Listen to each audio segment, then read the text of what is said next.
Hello everyone, welcome to Dexter Chem. आज हम लोग बात करने जा रहे हैं अध्याय बैच के केमिकल बॉन्डिंग चैप्टर में लेक्चर 3 के बारे में। लेक्चर 2 तक हम लोगों ने लुईस थ्योरी देख ली थी, हाइपरवैलेंट और हाइपोवैलेंट कंपाउंड देख लिए थे, और हम लोगों ने देख लिया था कि कैसे हम लोग स्ट्रक्चर बनाते हैं। लगभग हम लोगों ने 50-55 स्ट्रक्चर बना के देखे थे। तो आई होप वो सबने बना के प्रैक्टिस कर लिए होंगे, और उन स्ट्रक्चर्स की प्रैक्टिस करना बहुत बहुत ज़्यादा ज़रूरी है। ये आप लोग जानते हो, मेरी बात मैं समझता हूँ, आप मेरी बात मानोगे, है ना। तो आज के लेक्चर में हम लोग बात करेंगे ओवरलैपिंग ऑफ ऑर्बिटल्स की, और हाइब्रिडाइजेशन तक पहुंचने की कोशिश करेंगे कि हाइब्रिडाइजेशन तक बात अपनी पहुंचा पाऊँ। ठीक है, चलो फिर बात शुरू करते हैं। अपनी बात शुरू करने से पहले फिर से हम लोग यार नोट्स कहाँ पे मिलेंगे? नोट्स हमें dexterchem.in पे मिलेंगे, और अध्याय बैच में जाके हमें क्लिक करके लेक्चर नंबर पे पहुँच के हम लेक्चर नंबर को डाउनलोड कर लेंगे नोट्स को, और प्रॉब्लम शीट तुम लोगों के पास पहले ही पहुँच गई है। ठीक है, अल्टरनेटिवली क्या कर सकते हैं हम लोग, लिंक है उस पर जाके हम लोग सीधे डाउनलोड कर लेंगे क्या, अपना प्रॉब्लम शीट और चैप्टर को सीधे डाउनलोड कर सकते हैं। ठीक है, प्लानर मैंने पोस्ट पे शेयर कर ही दिया है, और तुम लोग यार भाई पता नहीं लोग यार बढ़ नहीं रहे हैं, तो कुछ पता नहीं चल रहा मेरे को। ठीक है, फ्लोट कर रहे हैं हम लोग कहीं बीच में, हो सकता है कि पीक का इंतज़ार हो हम लोगों को कहीं पे, ना। ठीक है, चलो वो देख लेंगे। तो प्लीज़ यार शेयर करो लोगों को, तो ज़्यादातर लोगों तक पहुंचाओ बात को, तभी फिर मज़ा आएगा आगे पढ़ने में, और मैं भी इंतू से पढ़ा पाऊंगा, है ना। प्रॉब्लम जो PYQ सीरीज़ है वो भी 5 अगस्त से शुरू हो रही है, बिल्कुल उसके लिए पॉजिटिवली तैयार हो। 5 अगस्त से वो शुरू हो रही है। ठीक है, चलो भाई। तो अब हमें बात करनी है टाइप्स ऑफ कोवेलेंट बॉन्ड्स की। टाइप्स ऑफ कोवेलेंट बॉन्ड 3 तरह के होते हैं, सिग्मा, पाई और डेल्टा बॉन्ड। सिग्मा, पाई और डेल्टा बॉन्ड। और ये बॉन्ड बनते कैसे हैं? ओवरलैपिंग ऑफ एटॉमिक ऑर्बिटल से। ये कैसे बनते हैं? ओवरलैपिंग ऑफ एटॉमिक ऑर्बिटल से।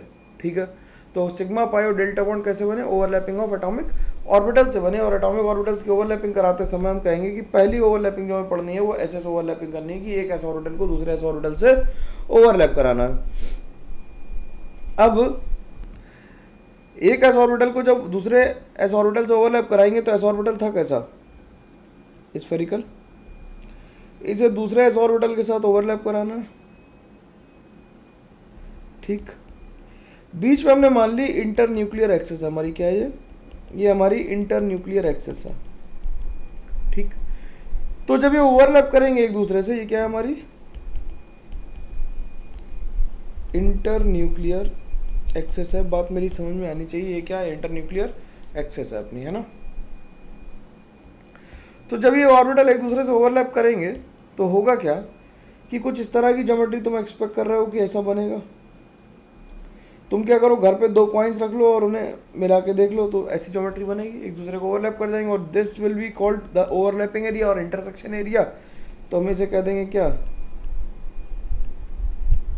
कि ये ओवरलैपिंग एरिया है। अगर इसे हटा के बॉन्ड बनाओगे तो ये बॉन्ड कुछ ऐसा बनेगा, 2 स्फीयर से, और ये ऐसा बन जाएगा। तो ये भी सेम है, ओवरलैपिंग एरिया। अब क्योंकि bonding along the internuclear axis हो रही है, इसलिए इससे कैसे बॉन्ड बनेंगे? इससे सिग्मा बॉन्ड बनेंगे। तो लिख लो कैसे बॉन्ड बनेंगे? इससे sigma bonds are formed. Sigma bonds are formed. तो लिख लेते हैं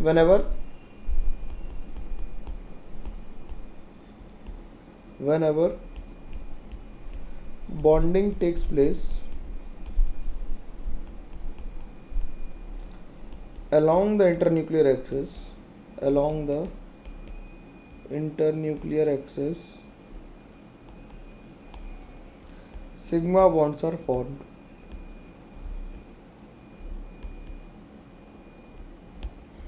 सिग्मा बॉन्ड बनेंगे जब भी bonding along the internuclear axis होगी। और इन जनरल हम इंटरन्यूक्लियर एक्सिस को कैसी एक्सिस ले लेते हैं? Z एक्सिस ले सकते हैं। हम लोग कुछ भी ले सकते हैं, अपना मन के ऊपर है कि हम X एक्सिस लें, Y लें या Z लें, लेकिन इन जनरल हम जिस एक्सिस को इंटरन्यूक्लियर एक्सिस कंसीडर करेंगे that will be our Z axis. ठीक है, तो इंटरन्यूक्लियर एक्सिस के अलोंग जब बॉन्डिंग होगी तो कैसे बॉन्ड बनेंगे? सिग्मा बॉन्ड बनेंगे। ये बात सिंपल बात समझ में आनी चाहिए। ठीक है, अब सेकेंड टाइप की जो ओवरलैपिंग है दैट इज SP ओवरलैपिंग। हम लोग SS कर चुके हो, तो ये कैसी होगी? अब SP ओवरलैपिंग होगी। अब जब SP ओवरलैपिंग होगी यार, देखो अब तो केमिकल बॉन्डिंग बहुत ज़रूरी है, और GOC भी शुरू कर दी है पैरेलली। तुम लोगों ने पहले लेक्चर देख लिए होंगे, तो आज के लेक्चर के बाद केमिकल बॉन्डिंग के इस वीक के 2 लेक्चर्स के बाद जब GOC के 2 देखोगे तो और ज़्यादा समझ में आएंगे, क्योंकि हम लोग हाइब्रिडाइजेशन थ्योरी को ऑलमोस्ट ऑलमोस्ट खत्म कर चुके होंगे, तो तुम्हें बहुत आराम मिलेगा मेरी बात समझने में, ठीक है। तो sp ओवरलैपिंग कैसी होगी, तो sp ओवरलैपिंग में क्या होगा, एक s ऑर्बिटल होगा और एक p ऑर्बिटल होगा, ठीक। जब एक s ऑर्बिटल और एक p ऑर्बिटल, और इसी को हम ले लेते हैं क्या, इंटरन्यूक्लियर एक्सिस अपनी, ये क्या हमारी इंटरन्यूक्लियर एक्सिस है, ये हमने मान ली कि z एक्सिस है, और यही हमारी क्या है, इंटरन्यूक्लियर एक्सिस है, यही हमारी क्या है, इंटरन्यूक्लियर एक्सिस भी है। तो जब ये दोनों आपस में ओवरलैप करेंगे तो देखो कैसी ड्राइंग बनेगी, ये दोनों ओवरलैप कर गए तो ऐसा बना सकते हैं, तो ये ओवरलैपिंग एरिया आ गया। या फिर अगर हम इसे और ढंग से बनाने की कोशिश करें तो देखना जरा, मैं इसे थोड़ा सा ठीक कर दूं कि ये मैं इतना बिगाड़ दूं, तो ये कुछ इस तरह का एरिया आ जाएगा, ये ऐसे मिल जाएगा, और ये कुछ ऐसे मिल जाएगा, और ये एरिया आ जाएगा। ये कैसा है, ये हमारा क्या आ गया, ओवरलैपिंग एरिया आ गया। और क्योंकि bonding along the internuclear axis हुई है तो कैसा बनेगा, सिग्मा बॉन्ड बनेगा। क्यों, क्योंकि बॉन्डिंग कैसे हुई है, अलोंग द इंटरन्यूक्लियर एक्सिस हुई है। बॉन्डिंग कैसी हुई है, अलोंग द इंटरन्यूक्लियर एक्सिस हुई है, इसलिए कैसे बॉन्ड बनेंगे, सिग्मा बॉन्ड बनेगा। Bonding along the internuclear axis हुई है, इसलिए कैसा बॉन्ड बनेगा, सिग्मा बॉन्ड बनेगा, ठीक है। अब तुम कहो सर कि जेड एक्सिस ना हो, क्योंकि स्फीयर हमारा कैसी ज्योमेट्री है, sphere is our symmetric geometry. Sphere कैसा है, सिमेट्रिक होता है। अगर हम मान लें कि हमारी इंटरन्यूक्लियर एक्सिस सर ये है, कोई दिक्कत नहीं, तुमने एक्स एक्सिस को इंटरन्यूक्लियर एक्सिस मान लिया, मान लेते हैं, तो ये एक्स एक्सिस वाला आ जाएगा अपने आप। पी वाला वो वाला ऑर्बिटल अवेलेबल होगा जो बॉन्डिंग के लिए रेडी हो, क्योंकि हमेशा वो चीज़ अपने आप रेडी हो जाती है जो बॉन्डिंग के लिए रेडी होती है ना। तो इससे भी क्या बनेंगे, इससे भी सिग्मा बॉन्ड बन जाएंगे। लेकिन अगर हम इंटरन्यूक्लियर एक्सिस को ज़बरदस्ती जेड एक्सिस ले लें, ध्यान सुनना,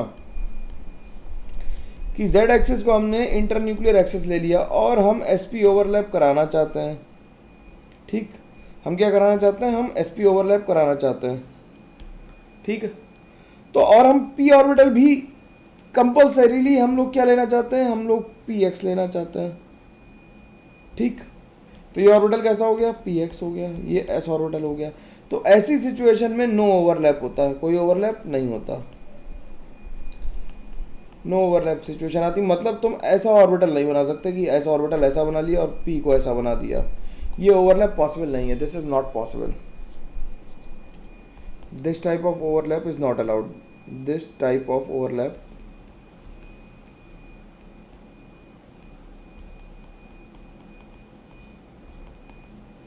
is not allowed.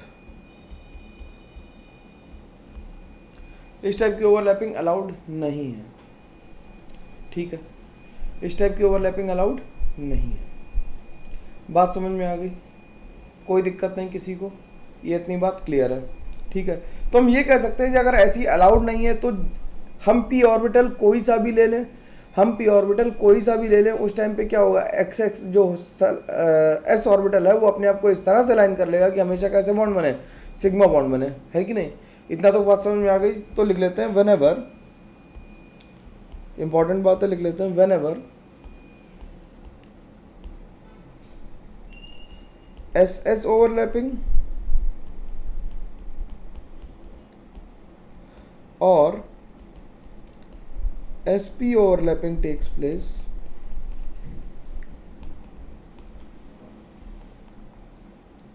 SS overlapping और SP overlapping takes place, always sigma bonds are formed, sigma bonds are formed। और यहाँ पे always शब्द पे हमने ज़्यादा जोर दिया है कि हमेशा ही बनेंगे, ठीक है। अब बात करते हैं PP ओवरलैपिंग की। तो हमने SS पढ़ ली, SP पढ़ ली, अब बात आ गई PP की। तो PP ओवरलैपिंग देखते हैं।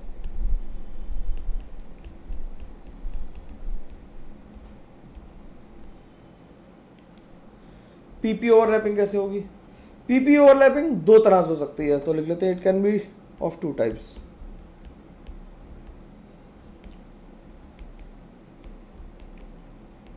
It can be of two types. कौन कौन सी? First is coaxial overlapping. Coaxial overlapping. Coaxial overlapping का मतलब एंड ऑन ओवरलैप होता है। क्या होता है? एंड ऑन ओवरलैपिंग होता है। And second is collateral overlapping.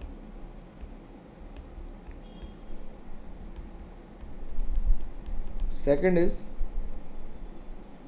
Collateral overlapping. Collateral overlapping का मतलब होता है साइड ऑन ओवरलैप।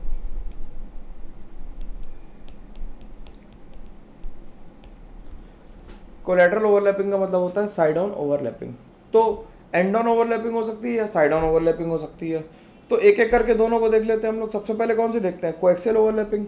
यार मेरे को लग रहा था केमिकल बॉन्डिंग पढ़ाऊंगा एकदम शूट आएगा, बहुत मजा आएगा, तुम्हें पढ़ के शायद बाद में आए हो सकता है। ये भी तो है, अभी तो इसको पे लोगों को भी तो लोग सोए हुए हैं, 11th वाले खासकर सोए हुए हैं कि पढ़ना चाहिए या नहीं पढ़ना चाहिए।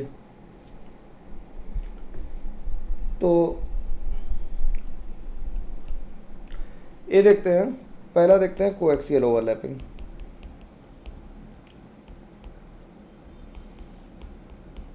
कोएक्सियल अपने नाम से क्लियर है कि जब दोनों ऑर्बिटल सेम एक्सिस पे होंगे और वही इंटरन्यूक्लियर एक्सिस होगी।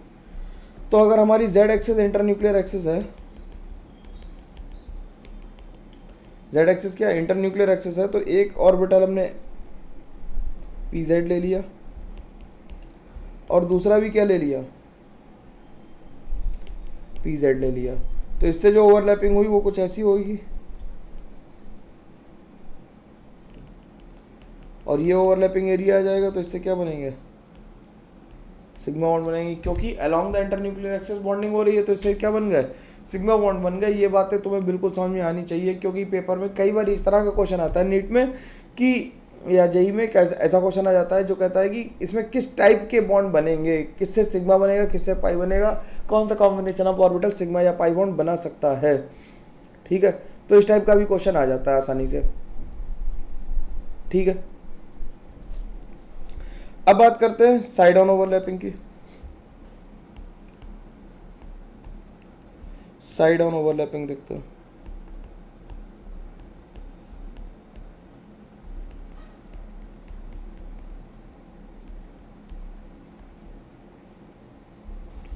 साइड ऑन ओवरलैपिंग कैसी होगी कि एक इंटरन्यूक्लियर एक्सिस हमने मान ली कि हमारी कैसी है, हमारी जेड एक्सिस ही है अभी इंटरन्यूक्लियर एक्सिस। तो हमने मान लिया कि पी एक्स है और ये एक ऑर्बिटल ले लिया पी एक्स का। और तो ये साइड ऑन ओवरलैप करके क्या बना देंगे? देखो जरा, साइड वाइज ओवरलैप ऐसे ही करेंगे। तो जो ओवरलैपिंग एरिया आएगा वो इतना आएगा। अब देखो, ये ओवरलैपिंग एरिया हमेशा सिग्मा बॉन्ड से कम होगा। तुम सिंपल सोचो कि जब हम सिग्मा बॉन्ड बना रहे हैं तो ये मान लो दो लोग हैं, एक पेंसिल और एक इसका कैप, दो लोग हैं। तो इसे हमने अगर अंदर डाल दिया ऐसे करके तो ये ज़्यादा टाइट होंगे। कैप को करके देख लो, अगर हम इसे साइड वाइज टिकाएंगे तो ये साइड वाइज टिकेगा नहीं भाई, साइड वाइज नहीं टिकेगा। तुम्हारा पेन का कैप भी नहीं टिक रहा होगा। तो जो साइड वाइज ओवरलैप होगा वो हमेशा वीकर होगा। किससे? एंड ऑन ओवरलैप से। तो इससे क्या बनेंगे? इससे क्या बनेंगे? पाई बॉन्ड बनेंगे।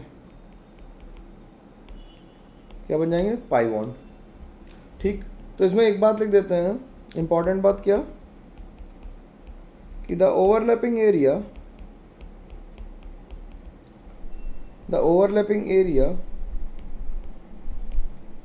of pi bonds is smaller than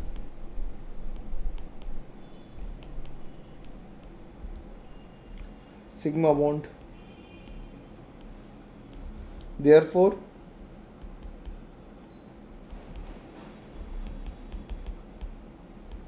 pi bonds are weaker than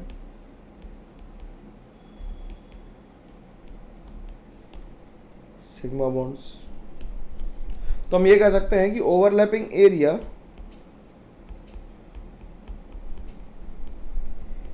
कह लो या वॉल्यूम कह दो, is proportional to strength of bond.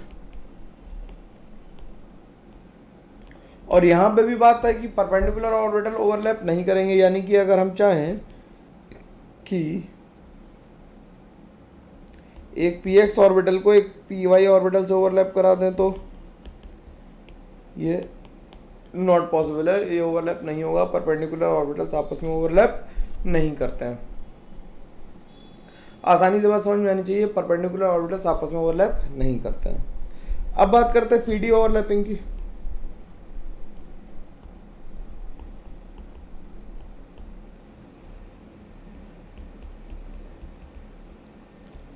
जब पीडी ओवरलैपिंग की बात कर रहे हैं तो पी और डी कैसे ओवरलैप करेंगे, ये भी दो तरह से ओवरलैप कर सकते हैं। कैसे?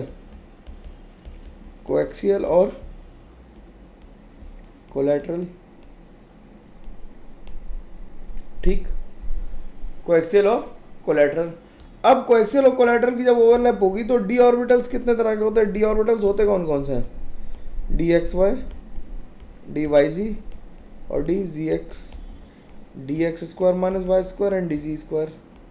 जी स्क्वायर कह लो या जेड स्क्वायर कह लो, they are the same thing. तो d x square minus Y square और डी जेड स्क्वायर, ये तीनों ऑर्बिटल एक तरह के होते हैं और इन बिटवीन द एक्सेस होते हैं। क्या होते हैं? इन बिटवीन द एक्सेस होता है। ये दोनों एक टाइप के ऑर्बिटल हैं, ये अलोंग द इंटरन्यूक्लियर एक्सेस होते हैं, अलोंग द एक्सेस होता है। ये क्या होता है? अलोंग द एक्सेस होता है। जो D x Y, D Y Z और डी जेड एक्स हैं वो कैसे हैं? वो इन बिटवीन द एक्सेस हैं। तो दो टाइप के ऑर्बिटल हैं, इस बात का ध्यान रखेंगे। तो देखो, जब भी सिग्मा बॉन्ड बनाना होगा हमेशा कोएक्सियल बॉन्ड्स ही बना पाएंगे, मतलब जो अलोंग द एक्सेस ऑर्बिटल्स हैं वही बना पाएंगे। क्या वो क्या बना पाएंगे? Sigma bonds. तो पीडी ओवरलैप में देखें अगर, तो हमने मान लिया कि ये हमारा पी एक्स ऑर्बिटल है, इंटरन्यूक्लियर एक्सेस को एक्स एक्सेस ले लेते हैं।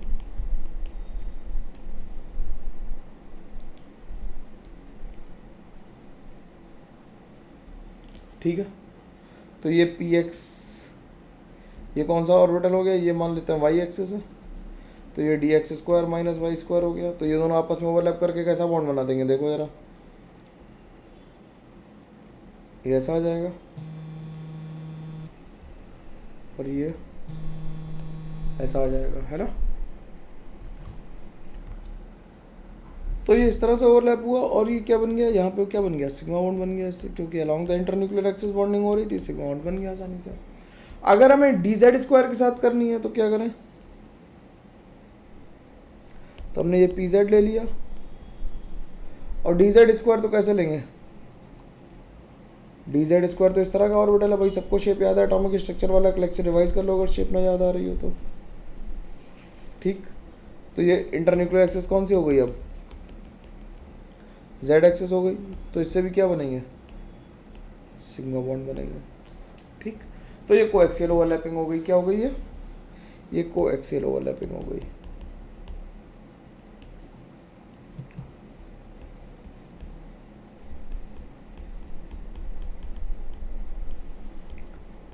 ये क्या हो गई? ये कोएक्सियल ओवरलैपिंग हो गई। ठीक, अब कोलैटरल ओवरलैपिंग कैसे होगी?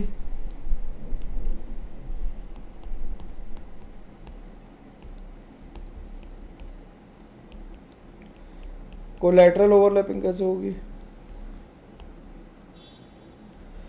कोलैटरल ओवरलैपिंग से क्या बनते हैं? पाई बॉन्ड्स बनते हैं। क्या बनते हैं? पाई बॉन्ड्स बनते हैं। तो हमने मान लिया कि ये हमारा इंटरन्यूक्लियर एक्सिस है, ये हमारा पी एक्स ऑर्बिटल है,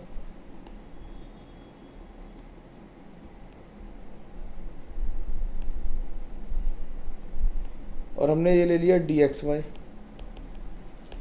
तो ये दोनों इस तरह से ओवरलैप कर लेंगे तो इससे क्या बनेंगे?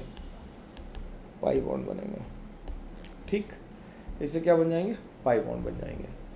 अब बात आती है डी डी ओवरलैपिंग की। बात समझ में आ रही है? तो बहुत आसान है ना, इसे तो मतलब 1.5x पे भी देखा जा सकता है अगर तसल्ली से देखोगे तो। 1.5x में कुछ कंसेप्चुअल बात तो नहीं, लेकिन सारी ड्राइंग हमें आनी चाहिए बनानी। क्यों आनी चाहिए इसके बारे में भी हम लोग डिस्कशन करेंगे। तो डी डी ओवरलैपिंग कैसे होगी? अगला नंबर लिख लेते हैं इसी का, 4th is D D overlapping. D overlapping भी दो तरह से हो सकती है, कोएक्सियल हो सकती है और कोलेटरल हो सकती है।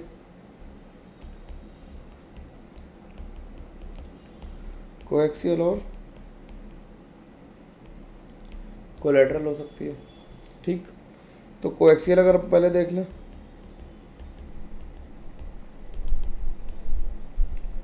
तो कोएक्सियल कैसे देखेंगे?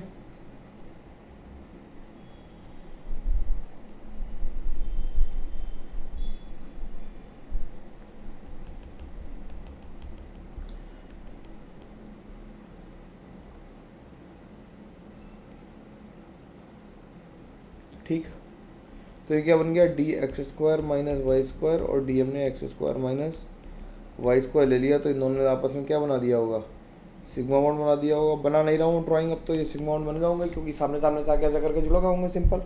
ठीक है, तो इससे क्या बन गया, सिग्मा बॉन्ड बन गया। अब इसी तरह से डी जेड स्क्वायर भी डी जेड स्क्वायर से मिलके क्या बनाएगा, सिग्मा बॉन्ड बना देगा। ठीक, क्या बना देगा, सिग्मा बॉन्ड बना देगा। ठीक है, अब कोलेटरल ओवरलैप दो तरह का होता है। कोलेटरल ओवरलैपिंग जो होती है वो दो तरह की होती है। एक होती है to lobe interactions,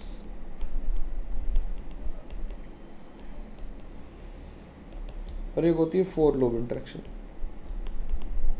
delta bond कितने लोगों ने पढ़ रखे हैं, सुन रखे, बताना मेरे को। इससे बनते हैं पाई बॉन्ड्स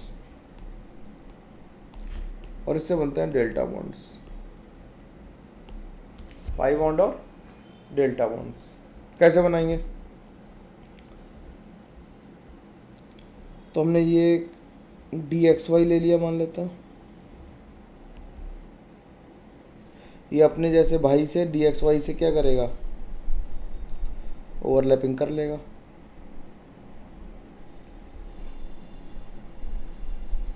ठीक, तो ये इससे ओवरलैप करेगा, ये इससे ओवरलैप करेगा, तो इससे पाई बॉन्ड बने। और देखो ये टू लोब इंटरेक्शन है, दो ही लोब इंटरेक्ट कर रहे हैं। चार लोब होते हैं जिनमें से कितने इंटरेक्ट कर रहा है, टू लोब इंटरेक्शन हो रहा है। तो ये डी एक्स वाई हो गया और ये भी डी एक्स वाई हो गया। अब क्या करें, डी एक्स वाई को हम परपेंडिकुलर प्लेन में ले लें, यानी जेड एक्सिस पे ले लें। तो जो ऑर्बिटल पहले ऐसे ऐसे ओवरलैप कर रहे थे वो इस तरह से ओवरलैप करेंगे, तो चारों उंगलियां मिल जाएंगी, यानी चारों लोब मिल सकते हैं। तो फोर लोब इंटरेक्शन कैसे बनाएंगे, देखना जरा। 3D में बनाना पड़ेगा। 3D में बनाने के लिए मैं क्या कर रहा हूँ, एक रम्बस ले लेते हैं। ठीक,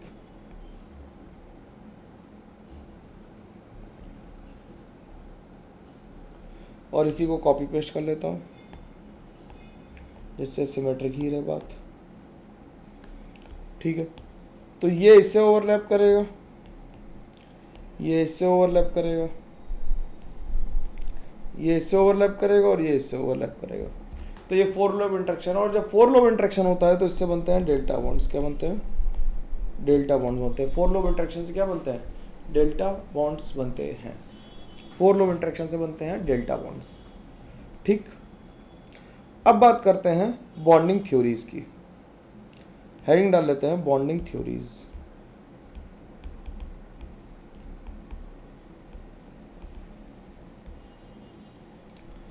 बॉन्डिंग थ्योरीज क्या होती हैं, देखो यार इसमें एक समय और कम लगता है इस क्लास को ख़त्म करने में, क्योंकि मतलब मैंने जितना अभी पढ़ा है उतना पढ़ाने में लगभग मेरे को 1 घंटा लगता है ऑफलाइन क्लास में।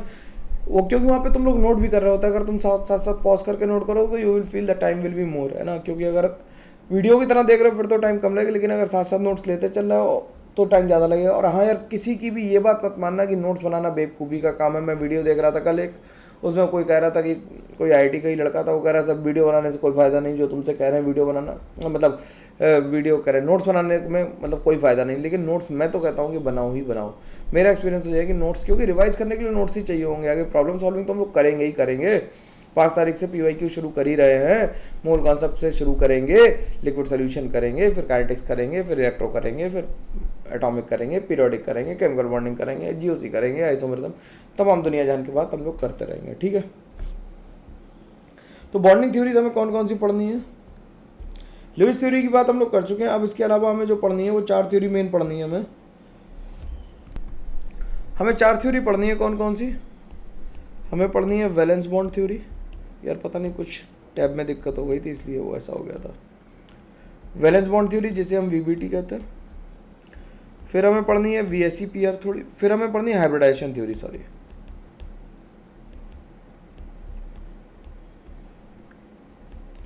Hybridisation theory. उसके बाद पढ़नी है valence VSEPR theory. VSEPR theory का मतलब क्या होता है? वैलेंस शेल इलेक्ट्रॉन पेयर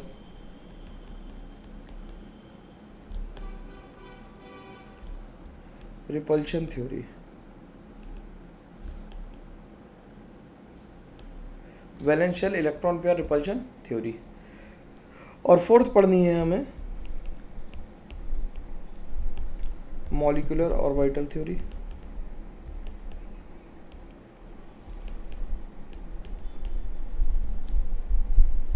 जैसे मैं एमओटी कहता हूँ, सभी लोग एमओटी कहते हैं, मैं क्या कहता हूँ, ठीक है। तो सबसे पहले शुरुआत करते हैं वीबीटी से। हेडिंग डाल लेते हैं वैलेंस बॉन्ड थ्योरी, मोटा मोटा लिख देते हैं।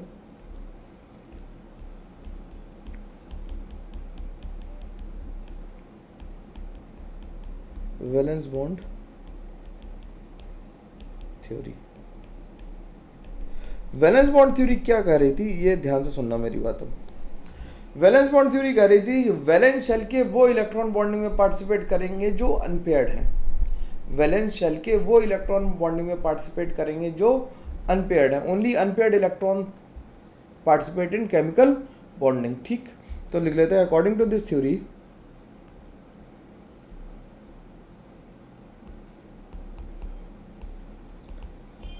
according to this theory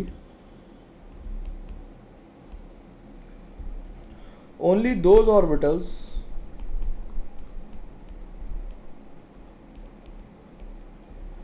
can undergo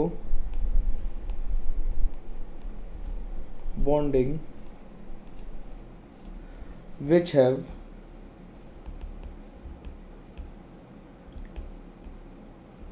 unpaired electron।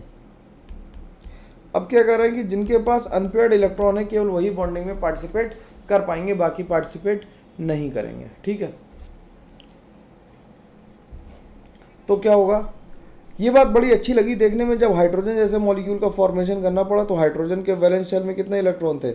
एक इलेक्ट्रॉन था, 1s1 था, तो इसमें अनपेयर्ड इलेक्ट्रॉन ही था। और यहाँ पे भी हाइड्रोजन के में कितना था? एक इलेक्ट्रॉन था, आपस में 1s1 था, दोनों ने आपस में बॉन्डिंग की और क्या बना लिया? हाइड्रोजन मॉलिक्यूल फॉर्म कर दिया, ठीक। बड़ी अच्छी लगी बात। क्लोरीन के साथ भी ऐसा ही होगा, ये दोनों आपस में ज्वाइन करके क्या बना देंगे? अब क्लोरीन के साथ भी देखो जरा, क्लोरीन का एटॉमिक नंबर 17 है, तो इसमें क्या होगा? 1s2 2s2 2p5। तो 2p5 में क्या है? आउटर मोस्ट में कितने इलेक्ट्रॉन है? 7 इलेक्ट्रॉन है, लेकिन 7 में से केवल एक ही अनपेयर्ड है। Same goes with this chlorine. तो ये पी ऑर्बिटल और ये पी ऑर्बिटल मिलके क्या बना देंगे? एक एक बॉन्ड बना देंगे, तो Cl बन गए। बहुत अच्छा चल रहा है, बड़ा मज़ा आ रहा है। सिंपल बात है, ये तो आसानी से समझ में आ ही रही होगी, इसमें तो कोई दिक्कत होगी नहीं कहीं से कहीं तक किसी को, ठीक है। तो ये आराम से चल रहा। O2 के लिए भी इनफैक्ट ये काम कर जाएगा। O2 के लिए कैसे करेगा? O2 अगर बनाना हो तो O डबल बॉन्ड हम लोग बनाते हैं, देखो कैसे बनाएंगे। ऑक्सीजन ऑक्सीजन 1s2 2s2 और 2p4,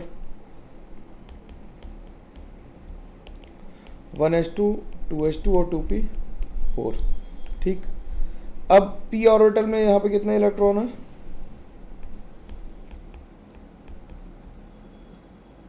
4 इलेक्ट्रॉन है, यानी कि 2 अनपेयर्ड है।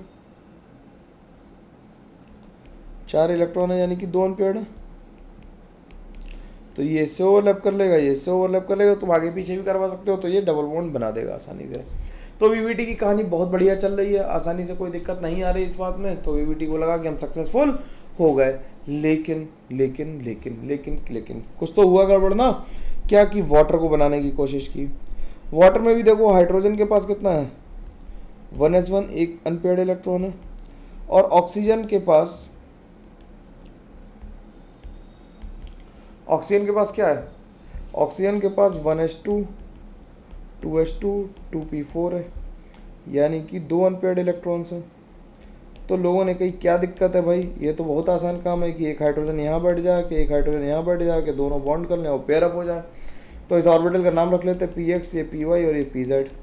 ठीक, तो px और py ने बॉन्डिंग की, py और pz ने बॉन्डिंग की, तो ऑक्सीजन यहाँ था, एक हाइड्रोजन यहाँ और एक हाइड्रोजन यहाँ आएगा, क्योंकि ये दो ऑर्बिटल जो थे वो परपेंडिकुलर थे, इनके बीच का एंगल कितना आना चाहिए था, 90। ठीक, एंगल कितना आना चाहिए था, 90, लेकिन जो आया नहीं, जो गलत था। वाटर के बीच का एंगल होता कितना है, किसी को याद है तो कमेंट करके बताओ जल्दी से कि कितना होता है वाटर के बीच का एंगल। 104 डिग्री 5 मिनट होता है। तो वाटर बेंट होता है, परपेंडिकुलर नहीं होते दोनों हाइड्रोजन। तो अब वीवीटी के पास इसका कोई आंसर करने के लिए मुंह नहीं, वो बता नहीं सकते कि ऐसा क्यों हो रहा है। ठीक, इसी तरह से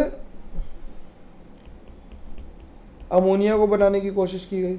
अमोनिया में भी हाइड्रोजन है, हाइड्रोजन तो 1s1 है और नाइट्रोजन 7 है, तो यानी कि 1s2 2s2 और 2p3। तो 3 ऑर्बिटल कैसे आ गए, परपेंडिकुलर ऑर्बिटल जिनमें एक एक इलेक्ट्रॉन है, वो अनपेयर्ड भी है, इसीलिए वैलेंसी भी क्या है, 3 है। वो कुछ भी लिख सकते हैं, px py pz, हम लोग कुछ भी लिख सकते हैं अपने मन से, है ना। तो एक हाइड्रोजन यहाँ आ जाएगा, एक हाइड्रोजन यहाँ आ जाएगा, एक हाइड्रोजन यहाँ आ जाएगा। तो वीवीटी के हिसाब से अमोनिया जो बननी चाहिए थी वो कुछ ऐसी बननी चाहिए थी।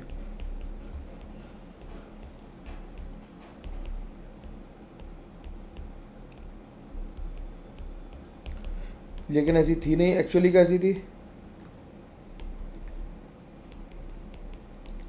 एक्चुअल अमोनिया ऐसी आ रही थी। अब लोगों को ये समझ नहीं आ रहा कि ये भाई बाकियाँ क्यों काम नहीं कर रहा, क्योंकि हाइड्रोजन और क्लोरीन मिला के लोगों ने सोचा कि ये तो काम कर गया, इसमें तो कोई दिक्कत कहीं से कहीं तक आने वाली है ही नहीं। ठीक है, लोगों ने यही सोचा कि भाई हो गया काम खत्म अपना।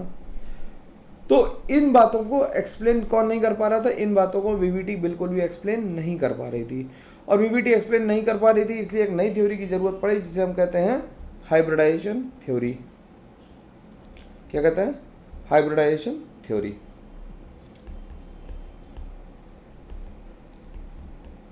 हाइब्रिडाइजेशन तुम लोगों ने 10th में या बायो में कहीं 10th में पढ़ा होगा कि हाइब्रिड हम लोग जैसे सफ़ेद गुलाब और लाल गुलाब को मिला के ऑरेंज गुलाब, हाइब्रिड गुलाब बना रहे हैं, या हाइब्रिड खीरे आ रहे हैं आजकल, हाइब्रिड सब्जियां आ रही हैं। तो हाइब्रिडाइजेशन थ्योरी है वैसी ये भी।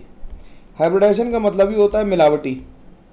क्या होता है, मिलावटी। तो हाइब्रिडाइजेशन थ्योरी पढ़ने के लिए पहले हमें पढ़ना पड़ेगा हाइब्रिडाइजेशन। क्या पढ़ना पड़ेगा, हाइब्रिडाइजेशन। हाइब्रिडाइजेशन ये क्या कहता है कि intermixing of atomic orbitals of nearly same energy, same energy नहीं, nearly same energy is called hybridisation. Nearly same energies के ऑर्बिटल्स का आपस में मतलब ओवरलैप कर लेना हाइब्रिडाइजेशन कहलाता है। ठीक है, तो लिख लेते हैं mixing of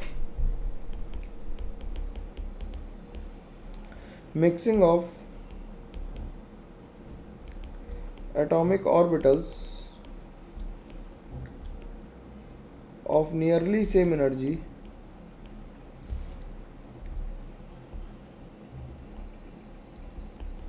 to form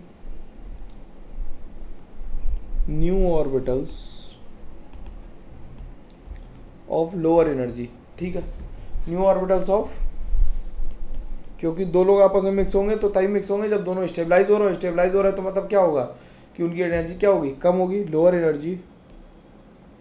lower energy का मतलब ग्रेटर स्टेबिलिटी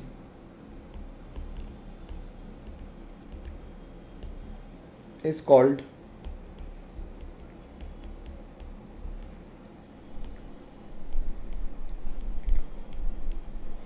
हाइब्रिडाइजेशन। इसे क्या कहते हैं, हाइब्रिडाइजेशन कहते हैं।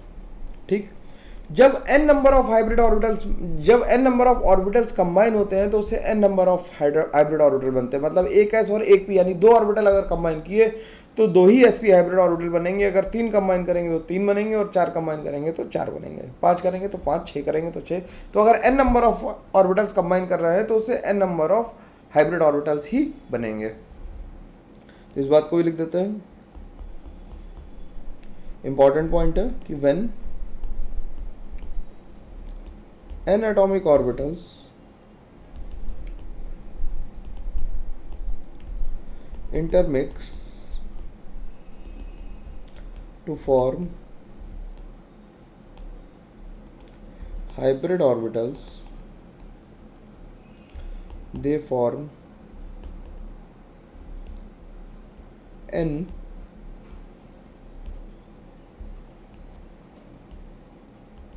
hybrid orbitals। क्या बनाएंगे? n hybrid orbitals बनाएंगे लोअर एनर्जी के। ठीक, ऑफ लोअर एनर्जी तो अंडरस्टूड बात है, ये तो बात पहले ही हो चुकी। n hybrid orbitals of lower energy बनाएंगे। तो जैसे अगर हम लिख लें कि एक ऐसा ऑर्बिटल, ध्यान से करेंगे ना इसे बिल्कुल बढ़िया से, पहले मेरे को बना लेने देना सारे फिगर, तब बनाना, और बनाना जरूर। ठीक, कि एक ऐसा ऑर्बिटल एक p ऑर्बिटल से कंबाइन कर रहा है, एक ऐसा ऑर्बिटल एक p ऑर्बिटल से कंबाइन कर रहा है,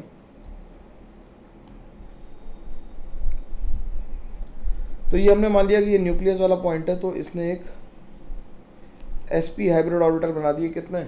2। क्या बना दिए? इसे थोड़ा सा बड़ा बना देते हैं।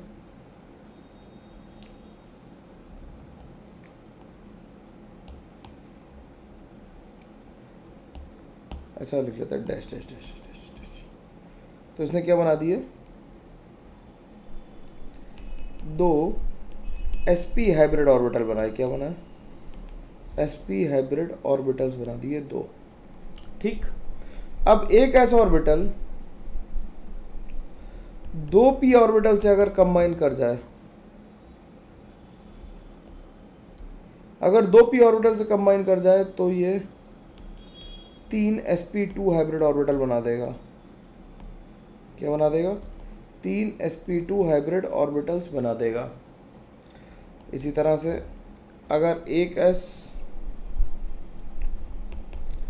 3p हाइब्रिड और 3p ऑर्बिटल से मिल जाए तो ये 4 sp3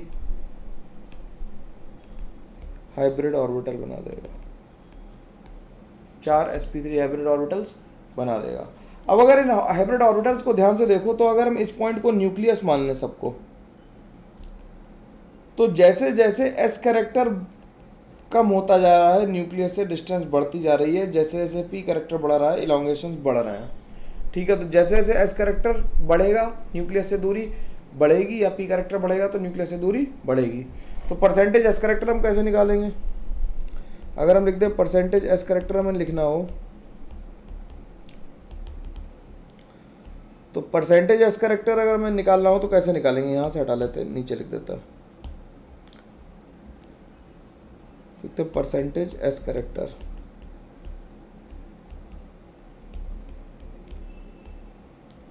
परसेंटेज s कैरेक्टर के लिखे percentage s character in sp hybrid orbital कितना होगा? 1/2 इंटू 100, क्योंकि 2 ही ऑर्बिटल थे तो 50% आ गया। तो percentage s character in sp2 hybrid orbital कितना हो जाएगा? 1/3 इंटू 100, यानी कि 33.33। और sp3 में कितना जाएगा? 25% आ जाएगा। तो हम ये कह देंगे कि जैसे जैसे s कैरेक्टर बढ़ता है, न्यूक्लियस से डिस्टेंस भी बढ़ती जाती है। तो लिख लेते हैं इस बात को कि as the s character increases,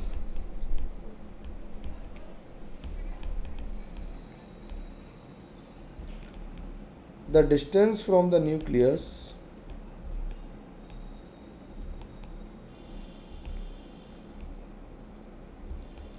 also increases, and hence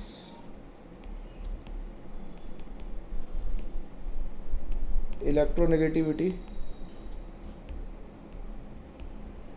decreases. ठीक है, इतनी बात समझ में आ जानी चाहिए। तो अब हम लोग हाइब्रिडाइजेशन के बारे में पढ़ लिया है। हाइब्रिडाइजेशन कैसे कैलकुलेट करेंगे ये अगली क्लास तक वेट करना पड़ेगा। तो हाइब्रिड थोड़ा थोड़ा पढ़ो आराम से, चैप्टर बहुत फंडामेंटल है, इसे धीमे धीमे पढ़ा रहा हूँ। तो एस कैरेक्टर हमें निकालना आ गया है, हमें हाइब्रिडाइजेशन करना आ गया। अब हाइब्रिडाइजेशन को कैलकुलेट कैसे करेंगे, अलग अलग मॉलिक्यूल्स में हाइब्रिडाइजेशन कैसे निकालेंगे, इस बारे में चर्चा हम लोग अगले वीडियो में करेंगे। तब तक के लिए स्टे ट्यून्ड, लोगों को शेयर करते रहो, पहुंचाते रहो बात को, और अच्छे से पढ़ाई करते रहो। थैंक यू वेरी मच, ध्यान रखना और अच्छे से पढ़ाई करते रहना।